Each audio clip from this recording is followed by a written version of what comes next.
这个属于摩托车排气管清洗小技巧啊！我找一个脏一点的车不容易啊，兄弟们！今天找到这台车啊 ，KTM 的950大滑胎啊。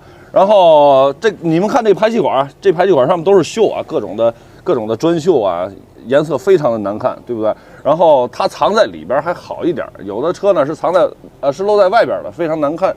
我今天用这一款东西叫做不锈钢钝化膏啊，我之前说过，所有不锈钢产品出厂之前都需要经过钝化，然后用它干什么？用它去清理排气管上的这些锈迹啊，能把它变成一个很亮很干净的排气管。这个东西要如何使用啊？你们用这个东西的时候一定先戴好手套啊，尽量厚一点的，然后找一把刷子，像这上面呢也不用去清洗它啊，直接用这个钝化膏去往上面涂抹就可以了。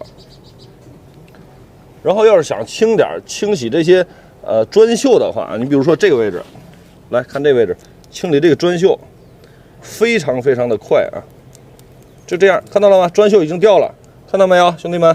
也不用去用什么东西去刷，就这样砖锈就已经掉了啊。然后涂抹上面之后呢，就不要动了啊，就等待它自己这个钝化就可以了。看这边比较严重。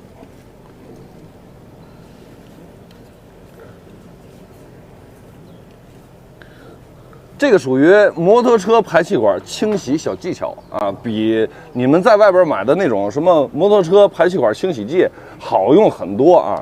然后这个东西应该怎么用？我刚才跟你们说了，直接涂抹上就行。这根排气我刚才涂了有10多分钟了，然后咱们再涂一遍啊。像它这个排气这么严重的情况下，一般在2个小时左右就能变成不锈钢的本色。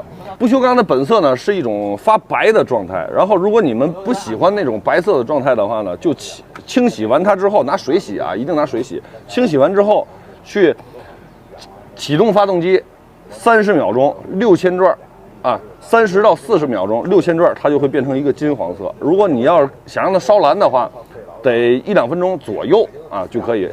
这根排气呢，到现在处理了有1个小时左右吧，然后已经明显的看到变化了。然后你们要是用这个钝化膏用完之后啊，一定要用水去把它清洗掉啊。来，咱们把它清洗掉，看看现在的样子是什么样。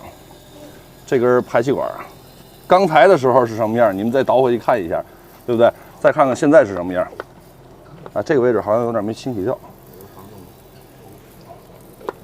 看这状态，看差别啊，跟刚才的差别差太多了。这就是我推荐给你们用的这款产品啊，不锈钢的钝化膏。这就是我推荐你们的一个清洗排气管的一个产品啊，它是一个工业级的，然后尽量戴口罩、戴手套，好不好？有需要下方链接你们自己拍，关注我，推荐你们更实用的。